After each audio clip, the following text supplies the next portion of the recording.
What do we call these podcasts, by the way, in a car like this? Because we shouldn't call it. We should call it a car cast. Yeah. I Maybe. don't know. Maybe. You think of a word. No, maybe I was thinking a journey with Captain Setupati. Yeah, that's it. Yeah. Yeah. That might be one. Yes. Captain Setupati and us on a learning journey. Yeah. That would be good. You know, the funny thing is, Nippin, about faith and trust is, if I tried to advise this man driving us here in this traffic on one thing, I would kill us all. Oh yes. Yes. Yes. Absolutely. How dare I doubt Yes. that he knows what he's doing? And I think this should set the context really well for this podcast, because the question I want to ask you, Yeah. because the reason I want to ask this question, Rob, is that it's intriguing how much we talk about culture and safety culture as a social construct, as something that should be understood to the disciplines of social sciences. Yes, But I yeah. think very little is understood about culture and safety culture from a biological, from an evolutionary perspective. And I think that's the key to it. We just don't get it. And I think it'd be good to hear your wisdom, Rob, to say, what do you think about this idea?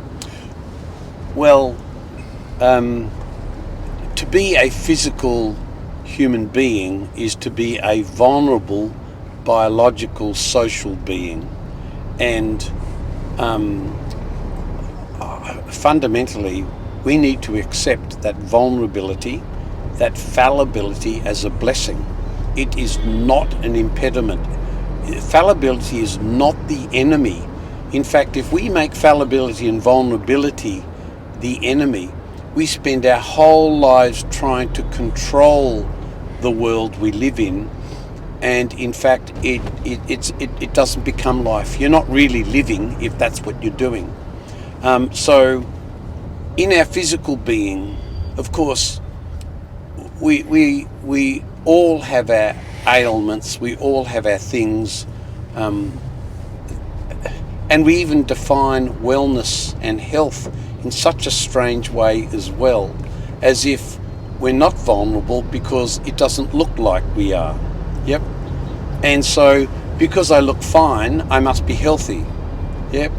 Or because, and which is crazy, because this vulnerability, I mean, I have a vulnerability you can't see.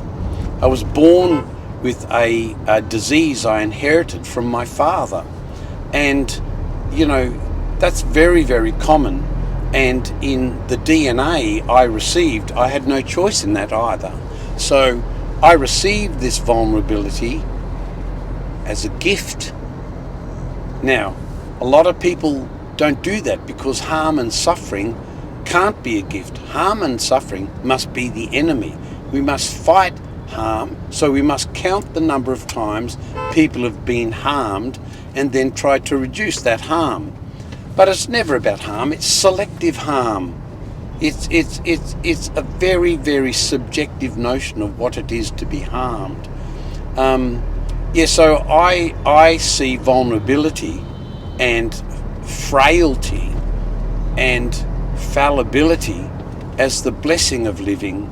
It helps you live life to its full. It helps you experience life for all its richness. I stopped fighting. I stopped controlling. And it's like we were in that church that yesterday with that frail little woman. I mean, she must have, I think she can't have weighed any more than 30 kilos. No. And when I look at the photos of me with her, I just think, oh, I'm just too big, you know. I'm a huge monster.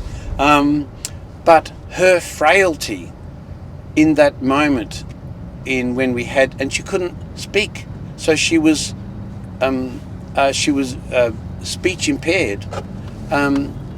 Her frailty was a blessing to us because she wanted to connect, and she used hand signs and facial gestures, and she cried, and she loved that moment, and we knew she did.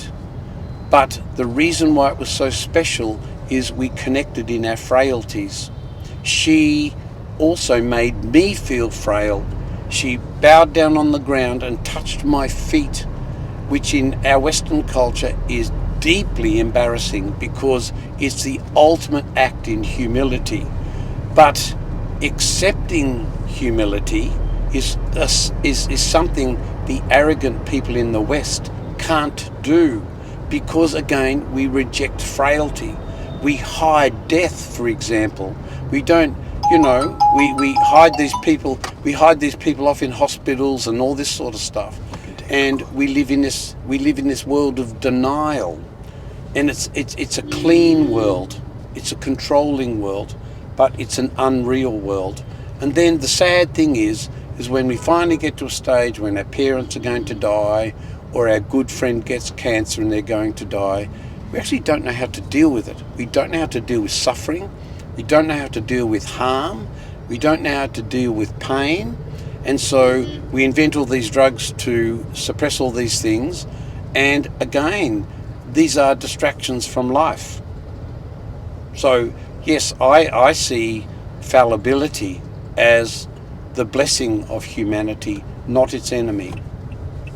And why is it so important to understand culture, Rob? This view, the fallibility, vulnerability, why is it so important to understand human culture? Because as I said before, why are you here on the planet? It goes to meaning and purpose. I'm not here. Look, the more I try to control what's around, the less I really live and experience life. Life is an existential experience. It's a gift for a short period of time. You might have 3 days, you might have 30 years, you might have 75 years. Yep. You certainly won't have 250 years. So at some stage, we need to read Becker's little book, yes. The Denial of Death. Yes. Because, we have this fake existence, and I watch all this nonsense about zero harm and all this stuff, It's like, you imagine if we had signs up all over Chennai, over the traffic, and the motto was zero harm. Look what you're looking at now. None of these people are thinking about how will I be harmed. They're thinking about how do I get to work? How do I navigate and negotiate the flow? And there's a temple there, and I'll just drop into that on the way.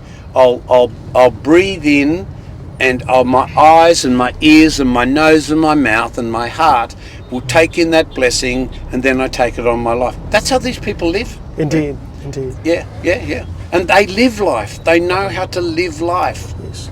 And I think also, Rob, just to add to what you said, I think the key to understanding culture is we go back to the same thing, is to come to terms with the idea, even from a biological perspective, that people here are not shocked, they're not surprised.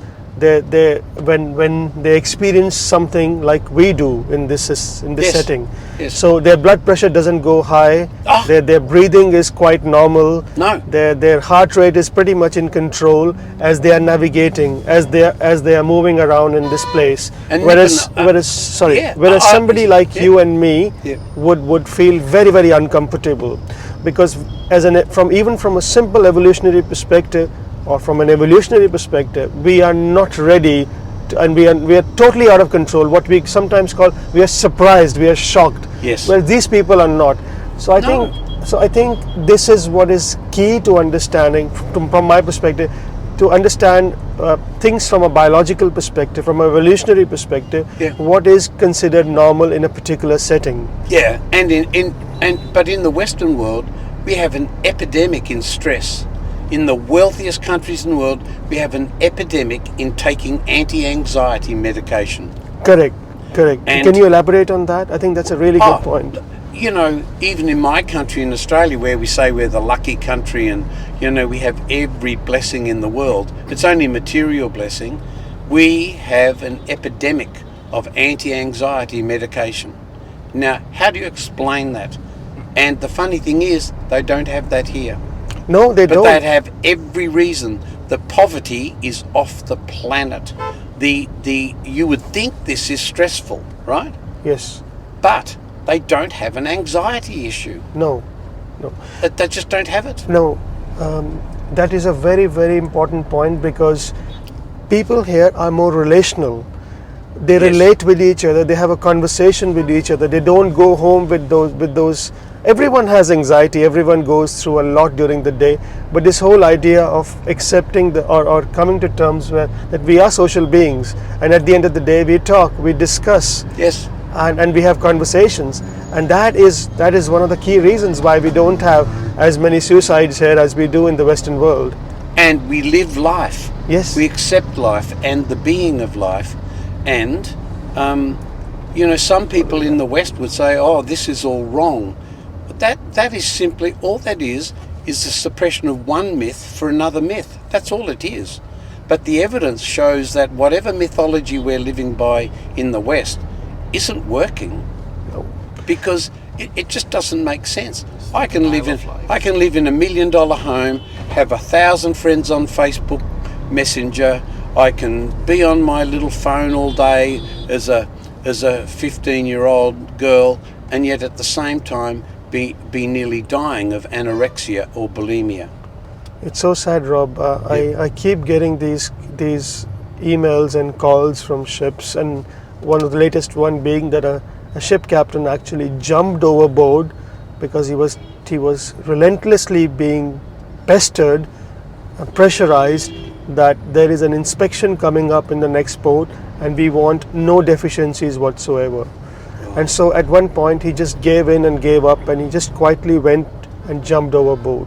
And so he died. He died, yes. And so this search for efficiency, this search for safety, more quality, the search more for reliability. perfection. Yes, more reliability is actually, we don't consider the wellness and the well-being of the person. No. Which is why it is so important to understand human culture from a biological or from an evolutionary biological view. sense. You Yes. know, Nippin, the saddest thing about that, what you just mentioned, is the world keeps going forward in the conviction that the problem was this person. This person had other problems. The problem was not the system, the pressure that was put on him. Yes. The problem was the person. Yes. And Yes. and in fact, it comes out of it increasingly reinforced, the belief that the problem was the person.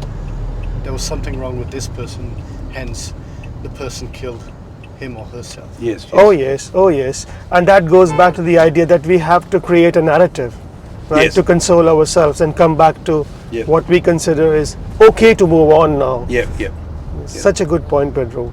Yeah. Well, I think we are almost there. We had Yeah. such a good 2 podcasts. Thank you very much, gentlemen.